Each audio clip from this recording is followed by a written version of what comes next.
United going forward with Rasmus Højlund. Look at the pace, blistering pace. Højlund! Special moment, special goal.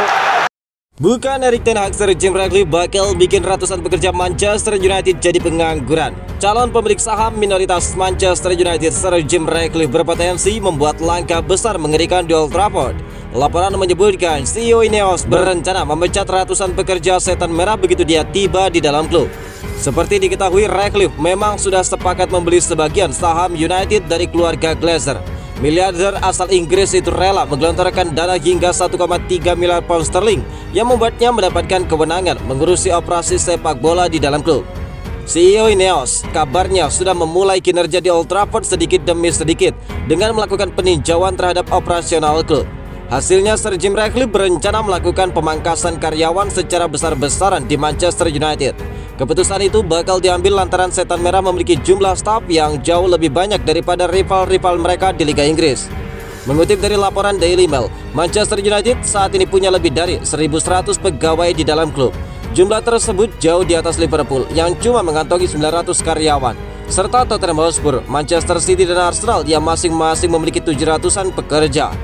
Dari sisi departemen komersial, Manchester United tidak dapat dipungkiri memang punya skala yang lebih besar dibandingkan klub-klub pesaingnya di Liga Inggris. Walau demikian, Sir Jim Ratcliffe tetap ingin memastikan produktivitas tinggi dari tiap pegawai yang bekerja di dalam klub. Selain itu, Sir Jim Ratcliffe merasa Manchester United memerlukan peningkatan di banyak area, tetapi dia tidak melihat jika pergantian manajer perlu menjadi prioritas dalam waktu dekat. Sir Dave Brailsford akan meluangkan waktu untuk menilai klub. Sir Jim Ratcliffe telah mengidentifikasi bahwa perhitungan karyawan yang berjumlah lebih dari 1.000 orang dapat lebih diringkas. Tidak becus tangani Cristiano Ronaldo, Erik ten Hag kena sindir pelatih Al Nassr. Erik ten Hag disindir oleh pelatih Al Nassr, Luis Castro, setelah tidak becus menangani Cristiano Ronaldo. Momen kepergian Cristiano Ronaldo dari Manchester United pada akhir 2022 memang sempat mencuri perhatian dunia. Pasalnya, kepergian CR7 saat itu disertai dengan insiden yang tidak menyenangkan. Ronaldo sempat berkonflik dengan Manchester United, mulai dari manajemen klub hingga pelatih. Bahkan kapten timnas Portugal itu sempat secara belak-belakan mengkritik Erik ten Hag yang baru saja diangkat menjadi pelatih Manchester United. Ketika itu Ronaldo mengaku tidak menghormati Erik ten Hag karena juru taktik asal Belanda tersebut juga tidak menghormatinya. Setelah pergi dari Manchester United, Ronaldo memutuskan untuk bergabung dengan klub Liga Arab Saudi Al Nassr. Sejak bergabung dengan Al Nassr, Ronaldo kembali menemukan performa terbaiknya. Sebelumnya, penyerang 38 tahun itu memang sempat disingkirkan secara perlahan oleh Erik ten Hag pada musim 2022-2023. Ketika itu Ronaldo hanya bermain sebanyak 16 kali di berbagai kompetisi untuk Manchester United. Dia juga hanya mampu mencatatkan 3 gol dan 2 assist. Padahal sebelum Erik ten Hag datang, Ronaldo menjadi andalan lini depan setan merah sepanjang musim 2021-2022. Ronaldo sukses mencatatkan 24 gol dan 3 assist dari 38 laga di lintas kompetisi. Akibat konfliknya dengan Ronaldo, ten Hag pun mendapatkan sindiran dari Luis Castro. Dia mempertanyakan kelakuan ex-pelatih Ajax tersebut yang dinilai mempermalukan Ronaldo tidak sebagaimana mestinya. Saya tidak tahu bagaimana bisa seseorang memperlakukan seseorang pemain yang sangat berpengaruh kepada para pemain seperti itu. Saya tentu akan dikritik dan dihancurkan jika berbicara demikian. Hal ini menantang saya untuk berbicara dengan Ronaldo dan menempatkan diri saya pada posisinya, dan itu sulit baginya. Saya tidak tinggal bersamanya dan saya tidak tahu apa masing-masing dari kami yang kami pikirkan tentang kehidupan dan masa depannya. Dia masih mencetak gol dan memberikan assist, jadi dia harus mengambil jalan lain, ungkap Castro. Musim ini Ronaldo semakin menggila dengan tampil bagus bersama Al Nassr. Ronaldo bahkan sudah mencatatkan 20 gol dan 10 assist dari 22 pertandingan.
Respon Marcus Rashford sudah dicadangkan Erik ten Hag.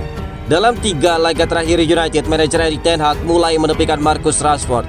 Kebetulan sang pemain pun sedang tidak fit. Namun belakangan Erik ten Hag mengatakan persaingan internal di lini depan semakin sengit. Ini artinya Rashford harus bisa tampil lebih baik dari Garnacho atau Antony agar bisa mendapatkan posisi starter. Ten Hag memahami krisis yang dialami oleh Marcus Rashford sejak awal musim. Namun dia mengaku akan selalu memberi dukungan kepada pemainnya terutama di posisi lini depan. Saya selalu mendukung pemain dan saya tahu utamanya pemain depan. Mereka butuh kepercayaan lebih dan dukungan dari manajer. Saya punya keyakinan kuat dengan Rasmus dan juga Rashford. Saya yakin mereka bisa mencetak banyak gol. Tahun lalu Rashford bisa mencetak banyak gol. Jika sedang dalam performa terbaik, dia akan mencetak banyak gol, ungkap Erik ten Hag. Akhir-akhir ini Erik ten Hag lebih sering mencadangkan pemain sayap itu, baik dengan alasan performa atau hanya berdasarkan alasan sakit. Banyak spekulasi bahwa sang pemain akan merasa kecewa. Namun ketika Erik ten Hag juga ditanyai apakah Rashford kecewa karena mulai jarang dimainkan, manajer asal Belanda itu mengatakan Rashford bisa meresponnya dengan positif. Dia berlatih dengan baik, kondisi bakal jadi lebih baik lagi. Tetapi saya pikir dia pemain yang berpengalaman. Dia memang masih 20 tahunan tetapi sudah sangat berpengalaman. Dia tahu bagaimana sepak bola level tinggi dimainkan, ungkap Erik ten Hag. Victor Lindelof absen bela Manchester United. Erik ten Hag ungkap alasannya. Bek Manchester United Victor Lindelof akan absen selama beberapa pekan ke depan karena menjalani operasi. Informasi tersebut disampaikan oleh juru taktik Setan Merah Erik ten Hag. Lindelof tidak tampil sejak 6 Desember ketika dia ditarik keluar lapangan dalam pertandingan melawan Chelsea. Pemain dengan tinggi 187 cm itu absen dalam 3 pertandingan terakhir United ketika melawan Bournemouth, Bayern Munchen, dan Liverpool. Kini dia dipastikan absen lebih lama lagi. Ten Hag menyatakan bahwa Lindelof sudah menjalani operasi. Namun pelatih berkebangsaan Belanda itu tidak menjelaskan secara rinci cedera apa yang diderita sang pemain. Victor Lindelof tidak bisa bermain, dia sudah menjalani operasi, jadi dia akan absen selama beberapa pekan. Apa yang terjadi? Dia punya masalah dan itu masalah pribadi, tetapi dia harus menjalani operasi, ungkap Ten Hag. Lindelof tidak akan terlibat dalam 3 pertandingan berikutnya melawan West Ham, Aston Villa, dan Nottingham Forest di Liga Inggris. Namun pemain timnas Swedia itu masih bisa kembali dalam pertandingan Piala FA melawan Wigan Athletic pada 8 Januari.